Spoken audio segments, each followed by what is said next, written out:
हो गया खरी हो हमर यार मनावा तो एक बेर बात कर लगे हो गया खरी हो हमर यार मनावा तो एक बेर बात कर लगे हो गे सोना यारावा हो भरती पटनवा में आके मुलाकात कर लेगे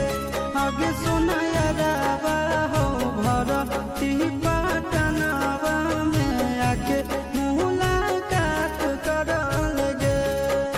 आगे चली जाइबौ छोड़ी के दुनिया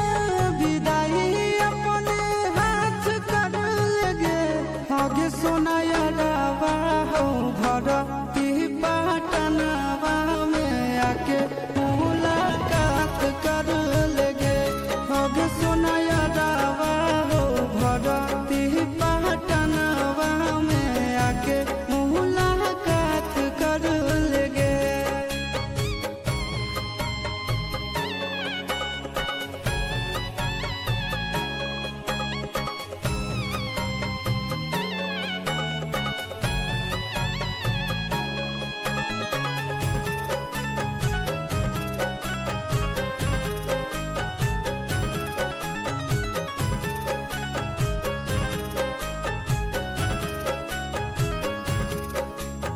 मोरे घर